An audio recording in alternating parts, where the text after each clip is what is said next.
Hi, how are you? This is Matthew from LoveBudi with another love tip for today. Today's August 24th, 2019.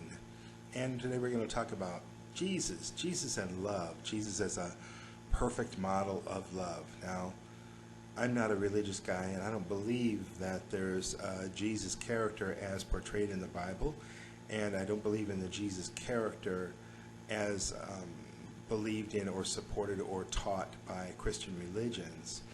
But I do believe in love, and I do believe that the concept of Jesus and the people that believe in Jesus, that he existed, that he's in heaven now watching over us, all these really beautiful, romantic, just full of love and compassion concepts, they have a big influence on people, and a lot of times it can be a really good thing. Now, some of the things that appear in the Bible, especially in the first part of the Bible called the Old Testament, have a whole lot of hate, a lot of pain, a lot of torture, a lot of anger, a lot of jealousy, a lot of just really crummy qualities that are attributed to God. Some people believe that that's Jesus' Father, or they believe that that's Jesus himself, another expression of Jesus for the people who believe in the Trinity. But what we're looking at today is just how wonderful the concept is of unconditional love, of the kind of compassion that people attach to Jesus, the kind of comfort that people get. I mean, so many of us are so full of pain, hurt, fear, confusion, doubt, worry, and to have the concept of this infinite loving being, which is kind of impossible to objectively prove or disprove. You know, we can't really say, even though I'm not a supporter of that idea, I can't say Jesus doesn't exist. How can you say it doesn't exist? I'd have to go everywhere, be everywhere all the time to say, well, he's not here, he's not here, he's not here, he's not here. And he's in people's hearts, millions and millions of people's hearts. And this concept of Jesus is really usually a very, very beautiful thing and a very, very wonderful thing. And it can really help someone to feel comfort when they're in really difficult times, when things are going really poorly for them, especially when they feel disaster, they lose a loved one.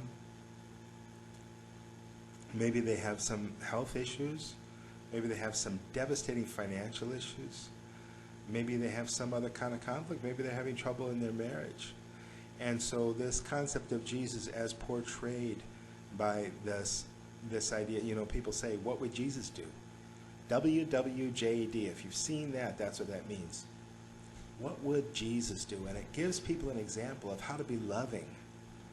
Now, I don't think it's a very complete example, and I don't think it's an example of love. It's more about go to Jesus first and look at what your group teaches you, your culture teaches you, or what you glean from the Bible, and that's how you apply love. Well, I go directly to love because I don't need Jesus or a God to tell me what love is.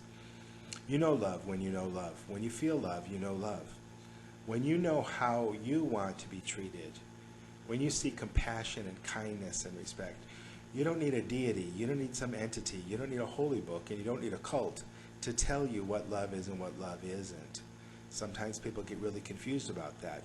But I think it's wonderful on the other hand, although, like I say, I don't use Jesus as a go-between between love and myself. I go directly to love, and I check directly what is love, But still, Jesus has a wonderful influence on people. It can have just a fantastic influence on people.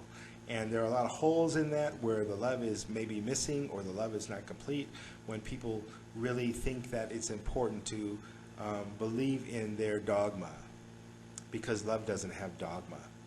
Love doesn't have old history books. Love is perfect in itself.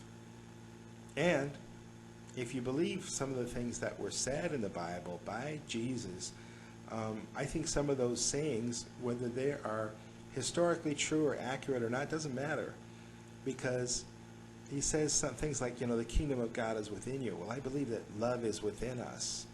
So a lot of these things, we don't need to have these laws. We don't need to sacrifice lambs, and we don't need to do all these old things that people did.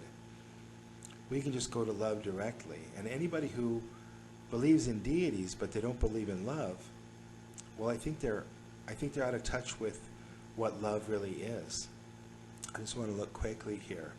Yeah, my notes. So what does Jesus stand for?